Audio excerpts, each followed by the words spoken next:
I mean, Mark Carney, he's someone that surely Trump would have some respect in with, given the previous roles he's had. Chief of Bank of England, Governor of Bank of England, and also Bank of Canada as well. But is it going to make any difference? But honestly, good morning, and thanks again for having me. As always, I actually think it will, Laura. A bunch of us, even the folks who understand Trump and understand what he's trying to do and understand the issues that he's facing, have never really understood what's going on with Canada. We understand why he's taking such a hardline position, Trump is, on Mexico. The drug problem there is significant. The immigration problem there is nearly existential. It's a big deal. So we understand why he's treating Mexico the way that he is. We've never really understood why he's treating Canada the way he is. Do we have some small issues with them? Yes, we do. But it's not nearly the same size as Mexico, and it doesn't justify the same sort of treatment as Mexico is getting. So it leaves one to wonder how much of it is the personal relationship between Donald Trump and Justin Trudeau. It could be significant. So, as any time when there's a new government, there's a chance to start from scratch, and I certainly think that the Trump administration will be seeking to do that. But they will welcome a new government in Ottawa to replace the outgoing Trudeau administration. Yeah, and we know that Donald Trump does respond to personal relationships and personnel. It's not always the government that he's dealing with, and the person in charge can make all of the difference. Justin Trudeau definitely had an its time factor. You always get that after a decade or so, but also it would seem that Mark Carney is way more centrist.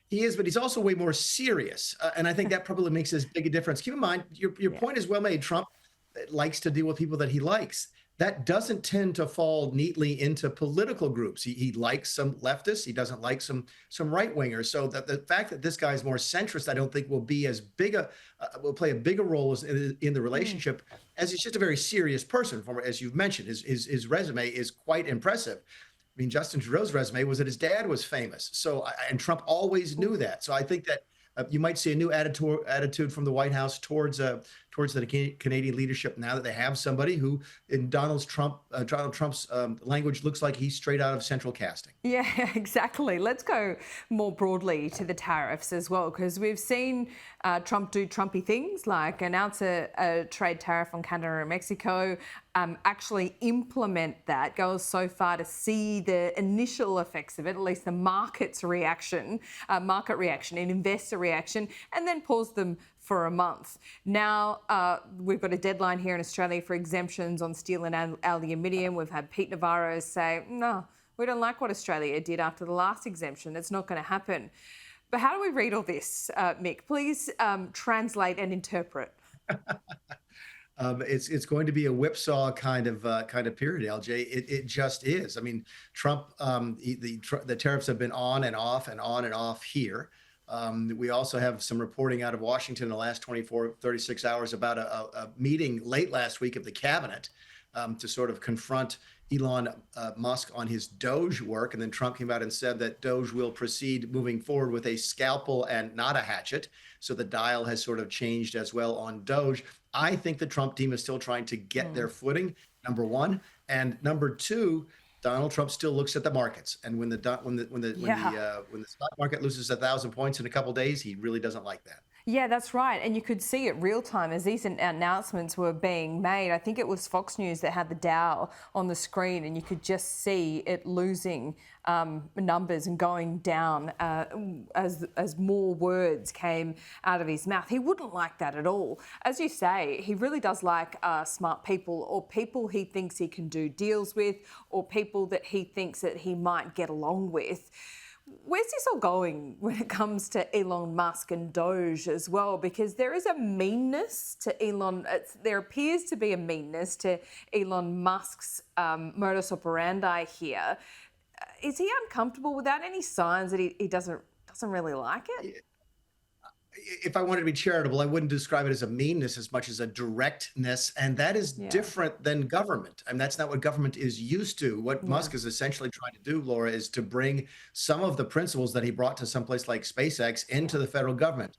Just absolute passion about efficiency and transparency and the like. And that's not what government does. So we all knew it was going to be a rocky road.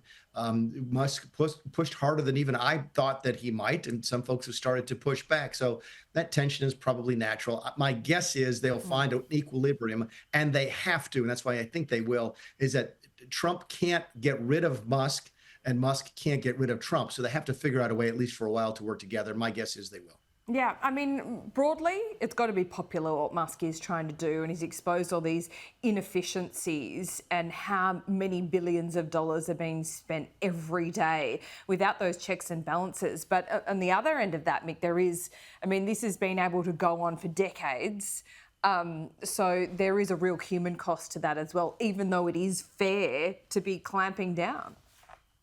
It is. It's certainly fair to have the conversation, but keep in mind, Congress votes on every single dollar that is spent in the United States in some fashion or another. So somebody voted for those programs. Even as Trump read that list last week in his speech to the joint session of Congress about all the awful spending that he was going to stop, and the Republicans jumped up and started applauding, I couldn't help think to myself, but they voted for every single one of those things. So yeah, there's going to be that tension. It's always hard to get spending bills passed. The government runs out of money, I believe, at the end of this week, by the way. We'll talk about that next week, see if it's shut down by then or not.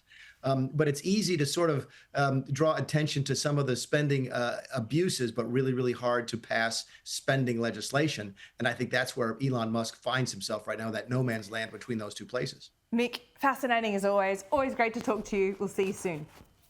Thanks, Laura.